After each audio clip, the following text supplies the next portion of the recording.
नमस्कार विद्यार्थी मित्रांनो, मी प्रियांका चौगले आपलं सर्वांचं स्वागत करते MPSC करंट अफेअर या आपल्या एज्युकेशनल यूट्यूब चॅनलवरती। आणि आजच्या सेशनमध्ये आपण 1 मे 2026 रिलेटेड जेवढा काही इम्पॉर्टंट चालू घडामोडी आहेत आणि त्याचबरोबर त्याच्याशी रिलेटेड जो काही जीएसचा पोर्शन आहे तो देखील कव्हर करून घेतोय, तर व्हिडिओ शेवटपर्यंत नक्की पहा। सेशनला सुरुवात करण्यापूर्वी जे कोणी विद्यार्थी मित्र आपल्या चॅनलवरती नवीन असतील त्यांनी चॅनलला जरूर सबस्क्राईब करा। त्याचबरोबर बेल आयकॉनवरती क्लिक करून ऑल नोटिफिकेशन सेट करा, जेणेकरून रोज जेव्हा आपला व्हिडिओ अपलोड होतोय तेव्हा तुम्ही तो पाहू शकाल। तर आजच्या सेशनमधील आपला पहिला क्वेश्चन काय ते पाहूयात। बघा, पहिला आंतरराष्ट्रीय महिला उद्योग दिन केव्हा साजरा करण्यात आला असा तुम्हाला प्रश्न विचारला, तर याचं योग्य उत्तर काय असणार आहे? 21 एप्रिल रोजी पहिला आंतरराष्ट्रीय महिला उद्योग दिन जो आहे तो आपण सेलिब्रेट केलेला आहे आणि हा पहिल्यांदाच जगभरात साजरा केलेला आहे यावर्षी। उद्योग जसं की कारखाने, व्यवसाय, उत्पादन इत्यादी क्षेत्रातील महिलांच्या योगदानाला मान्यता देणे आणि लैंगिक समानतेला प्रोत्साहन देणे हा त्याच्या पाठीमागचा उद्देश राहिलेला आहे। 21 एप्रिल 2009 रोजी युनेस्कोच्या पहिल्या लिंग धोरणाच्या अंमलबजावणीच्या स्मरणार्थ ही तारीख जी आहे ती निवडण्यात आलेली आहे। आता बघा, आंतरराष्ट्रीय महिला दिन आपण कधी साजरा करतोय? 8 मार्चला। तर राष्ट्रीय महिला दिन जो आहे तो आपण 13 फेब्रुवारी रोजी साजरा करतोय, तर याच्यामध्ये कन्फ्युजन करून घेऊ नका। त्याच्यानंतर बघा, विज्ञान क्षेत्रातील महिला व मुलींचा आंतरराष्ट्रीय दिवस हा 11 फेब्रुवारी रोजी असतो। तर राजनैतिक क्षेत्रातील महिलांचा आंतरराष्ट्रीय दिवस जो आहे तो 24/2 रोजी साजरा करण्यात येतो। जागतिक महिला न्यायाधीश दिन हा 10 मार्च रोजी, तर आंतरराष्ट्रीय ग्रामीण महिला दिन हा 15 ऑक्टोबरला आणि महिला उद्योजकता दिन हा 19 नोव्हेंबरला साजरा करण्यात येतो। तर हे काही महिलांशी रिलेटेड दिवस आहेत जे तुम्ही लक्षात ठेवा।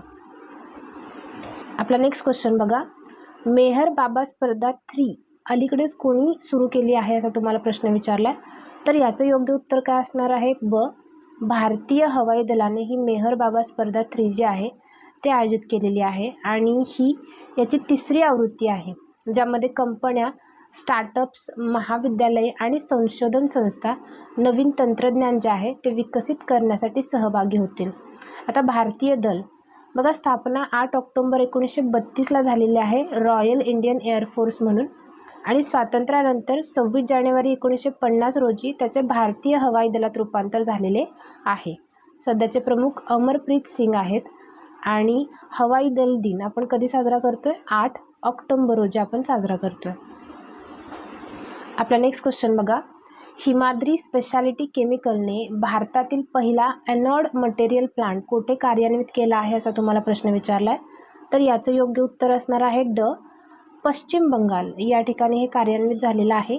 हिमाद्री स्पेशालिस्ट केमिकल्सनं भारतातील पहिला एनोड मटेरियल प्लांट सुरू केलेला आहे। हा प्लांट जो आहे तो पश्चिम बंगालमधील हुगळी जिल्ह्यात माहितीस्कृत आहे। त्याच्यानंतर एनोड मटेरियल म्हणजे काय आहे? हा एक बॅटरीचा अतिशय महत्त्वाचा भाग असतो। अशा प्रकारे बॅटरी चार्ज होते आणि ऊर्जा साठवते। आता याचा जो वापर आहे तो इलेक्ट्रिक वाहनांमध्ये म्हणजेच EVजमध्ये मोठ्या प्रमाणावरती केला जातोय। तर बघा, कंपनी आपल्या उत्पादनापैकी 70% उत्पादन हे अमेरिका आणि युरोपला निर्यात करेल आणि आतापर्यंत भारत यापैकी बहुतांश साहित्य जे आहे ते परदेशातून आयात करत होता। आता इलेक्ट्रिक वाहन आणि बॅटरी उद्योगाला याचा मोठा फायदा होणार आहे या प्लांटचा। आता हिमाद्री स्पेशालिटी केमिकल स्थापना 28 जुलै 1987ला झालेली आहे। हेडक्वार्टर कुठे आहे? कोलकाता, पश्चिम बंगालमध्ये आहे। तर मुख्यतः कार्बन सामग्री आणि रसायनांच्या निर्मितीमध्ये ही कंपनी जी आहे ती कार्यरत असते। आपला नेक्स्ट क्वेश्चन बघा, अलीकडेच कोणत्या राज्यातील गुंटर महानगरपालिकेला ऑस्ट्रेलियामधला युनिडो जेम अवॉर्ड 2026ने सन्मानित करण्यात आले आहे असा तुम्हाला प्रश्न विचारला आहे, तर याचं योग्य उत्तर काय असणार आहे? आंध्र प्रदेशमधील। ठीक आहे, तर बघा, आंध्र प्रदेशातील गुंटूर महानगरपालिका जी आहे तिला नुकताच आंतरराष्ट्रीय जेम पुरस्कार मिळालेला आहे 2026चा। गुंटूरनं एक अतिशय चांगला आणि नाविन्यपूर्ण उपक्रम जो आहे तो हाती घेतलेला आहे। आता त्याच्यामध्ये त्यांनी काय केलेलं आहे? 200हून अधिक महिलांना ऑटो चालवण्यासाठी रोजगार दिला आहे। आता यामध्ये इलेक्ट्रिक वाहनं जी आहेत ती वापरली जात आहेत, ज्यामुळे प्रदूषण आहे ते कमी होत आहे। आता या महिला घरोघरी जाऊन काय करतात? कचरा गोळा करतात। महिलांना रोजगार आणि आत्मनिर्भरता मिळावी, त्याचबरोबर शहरातील स्वच्छता देखील सुधारली जावी हा त्याच्या पाठीमागचा उद्देश आहे। इलेक्ट्रिक वाहनांमुळे पर्यावरणाची हानी देखील कमी होते आणि कचरा व्यवस्थापन अधिक कार्यक्षम आणि आधुनिक झालेलं आहे. आता संयुक्त राष्ट्र औद्योगिक विकास संस्था युनिडो, तर बघा याची स्थापना कधी झालेली आहे? 1966ला. हेडक्वार्टर आहे व्हिएन्ना, ऑस्ट्रेलिया या ठिकाणी. आणि उद्दिष्ट काय आहे? दारिद्र्य निर्मूलन, त्याचबरोबर पर्यावरणीय शाश्वतेसाठी औद्योगिक विकासाला चालना देणे, गती देणे आणि तो टिकवून ठेवणे. तर आपला नेक्स्ट क्वेश्चन आहे, अलीकडे होलोसीन युगातील जीवाश्मांचा थर कुठे सापडला आहे असा तुम्हाला प्रश्न विचारला आहे. तर याचं योग्य उत्तर काय असणार आहे? तमिळनाडू या ठिकाणी. ठीक आहे. तर बघा तमिळनाडूच्या थुथुकुडी जिल्ह्यात अतिशय प्राचीन जीवाश्म सापडले आहेत आणि हे जीवाश्म होलोसीन काळातले आहेत, म्हणजेच ते अंदाजे 8,000 ते 12,000 वर्ष जुने आहेत. तमिळनाडूशी रिलेटेड क्वेश्चन आलेला आहे. तर तमिळनाडूची राजधानी चेन्नई आहे. CM MK स्टॅलिन आहेत. राज्यपाल राजेंद्र विश्वनाथ अर्लेकर आहेत. ठीक आहे. नॅशनल पार्क आणि टायगर रिझर्व यांच्याबद्दल बोलायचं झालं तर Sathyamangalam tiger reserve, Mudumalai national park, Guindy national park, Anamalai national park आणि मुकुर्ती नॅशनल पार्क इतके महत्त्वाचे नॅशनल पार्क आहेत तिथे. शास्त्रीय नृत्य फेमस आहे भरतनाट्यम. तमिळ ही भाषा अभिजात भाषेचा दर्जा मिळालेली पहिली भारतीय भाषा आहे. त्याचबरोबर त्या ठिकाणी जल्लीकट्टू उत्सव जो आहे तो साजरा केला जातो आणि हा उत्सव फक्त तमिळनाडूमध्येच साजरा केला जातो. तमिळनाडूचा किनारा जो आहे त्याला कोरोमंडल किनारा असं म्हटलं जातं. जसं आपल्या महाराष्ट्राच्या किनाऱ्याला कोकण किनारपट्टी असं संबोधलं जातं, तसं तमिळनाडूचा जो किनारा आहे त्याला कोरोमंडल किनारा असं म्हटलं जातं. आपला नेक्स्ट क्वेश्चन बघा, नुकतेच रघुराय यांचे वयाच्या 83व्या वर्षी निधन झालेलं आहे, तर ते कोणत्या क्षेत्राशी संबंधित आहेत असा तुम्हाला प्रश्न विचारला आहे. तर याचं योग्य उत्तर काय असणार आहे? छायाचित्रण याच्याशी रिलेटेड आहे ते. भारताचे महान छायाचित्रकार रघुराय यांचं नुकतंच वयाच्या 83व्या वर्षी निधन झालेलं आहे. त्यांना भारतीय छायाचित्रणाचा आधारस्तंभ मानलं जात होतं आणि त्यांनी 1965मध्ये द स्टेट्समन वृत्तपत्रातून आपल्या कारकिर्दीला सुरुवात केली आणि नंतर 1977मध्ये मॅग्नम फोटोजमध्ये सामील होणारे ते पहिले भारतीय छायाचित्रकार बनले.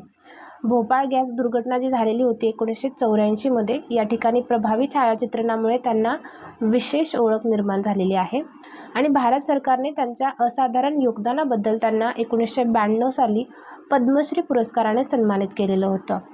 मदर तेरेसा एक समर्पित जीवन 2005मध्ये त्यांनी पुस्तकासाठी कार्य केलेलं आहे आणि 2019मध्ये राष्ट्रीय छायाचित्रण पुरस्कार, जीवन गौरव पुरस्कार त्यांना मिळालेला आहे. आपला नेक्स्ट क्वेश्चन बघा, अलीकडेच कोणत्या संस्थेद्वारे DPI@2047 हा रोडमॅप प्रसिद्ध करण्यात आला आहे असा तुम्हाला प्रश्न विचारला आहे. तर याचं योग्य उत्तर काय असणार आहे?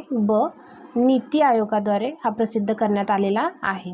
आता नीती आयोगाने DPI@2047 नावाची एक नवीन योजना तयार केलेली आहे, ज्याच्यामध्ये 2047 पर्यंत भारताला $30 ट्रिलियन मोठी अर्थव्यवस्था बनवणं हे त्याचं उद्दिष्ट आहे. आता DPI म्हणजेच काय आहे? डिजिटल सार्वजनिक पायाभूत सुविधा, म्हणजे सर्वांसाठी उपलब्ध असलेल्या डिजिटल सुविधा, जसं की आधार जे ओळखपत्रासाठी आहे आणि पैसे पाठवण्यासाठी एकीकृत पेमेंट इंटरफेस. आता यामुळे लोकांसाठी बँकिंग किंवा सरकारी सेवा आणि पैशांचे व्यवहार जे आहेत ते अधिक सुलभ झालेले आहेत. आता या योजनेचे 2 प्रमुख टप्पे असणार आहेत. DPI 2.0 जो आहे तो 2025 ते 2035 या 10 वर्षांच्या स्पॅममध्ये काम करणार आहे. याच्यामध्ये लोकांना डिजिटल बनवण्यावरती फोकस देण्यात येणार आहे. तर अधिकाधिक लोकांना इंटरनेट आणि डिजिटल सेवांशी जोडणं, त्याचबरोबर गरीब आणि मध्यमवर्गीयांना अधिक संधी उपलब्ध करून देणं आणि सरकारी सेवा सुलभ आणि जलद करणं हे त्याच्या पाठीमागचं उद्देश राहणार आहे. ठीक आहे. आणि DPI 3.0 हे 2035 ते 2047 पर्यंत असणार आहे. याच्यामध्ये देशाला श्रीमंत आणि सामर्थ्यवान बनवणं हे उद्दिष्ट ठेवणार आहेत आणि त्याच्या अंतर्गत नवीन कल्पनांना प्रोत्साहन देणं, लहान व्यवसायांना जागतिक बाजारपेठेशी जोडणं आणि अधिक रोजगार आणि कमाईचे संधी उपलब्ध करणं हे इन्क्लूड केलेलं आहे. NITI Aayog national institution for transforming India, जिची स्थापना 1 जानेवारी 2015ला झालेली आहे. अध्यक्ष कोण आहेत? पंतप्रधान श्री नरेंद्र मोदीजी आणि उपाध्यक्ष आहेत डॉक्टर सुमन के बेरी आणि पहिले उपाध्यक्ष कोण होते? अरविंद पानगडिया. CEO सध्याचे आहेत निधी छिब्बर, ज्यांच्याकडे अतिरिक्त पदभार जो आहे तो सोपवण्यात आलेले आहे. आणि पहिल्या CEO कोण होत्या? सिंधुश्री खुल्लर. आपला नेक्स्ट क्वेश्चन बघा. कोणत्या विद्यापीठाने आशियातील पहिली युनेस्को चेअर सुरू केली आहे असा तुम्हाला प्रश्न विचारला आहे. तर याचं योग्य उत्तर असणार आहे ब, सिम्बायोसिस स्किल्स अँड प्रोफेशनल युनिव्हर्सिटीने. तर सिम्बायोसिस स्किल्स अँड प्रोफेशनल युनिव्हर्सिटीने युनेस्कोच्या सहकार्याने आशियातील पहिल्या युनेस्को चेअरची सुरुवात केलेली आहे, जे लिंग समावेशन आणि कौशल्य विकासावरती काम करणार आहे. याच्या पाठीमागचा उद्देश असणार आहे की नवीन तंत्रज्ञानामध्ये मुली आणि महिलांना प्रगती करून घेणं, त्यांना चांगली कौशल्य शिकवून रोजगाराच्या संधी ज्या आहेत त्या उपलब्ध करून देणं, त्याचबरोबर पुरुष आणि महिला यांच्यातील रोजगाराच्या संधीमधील तफावत जी आहे ती कमी करणं. या उपक्रमाचं उद्घाटन कोणी केलेलं आहे? श्री जयंत चौधरी, जे राज्यमंत्री कौशल्य विकास आणि उद्योजकता मंत्रालयामध्ये आहेत, यांच्या हस्ते करण्यात आलेलं आहे. आता युनेस्को चेअर काय आहे? इथं संशोधन केलं जातं आहे, नवीन माहिती शेअर केली जाते आणि विविध देशांसोबत एकत्रित काम केलं जातं आहे. Symbiosis skills and professional university बोलायचं झालं तर हिची स्थापना 2017ला झालेली आहे पुणे महाराष्ट्रामध्ये. आणि कुलपती कोण आहे? Doctor S.B. मुजुमदार.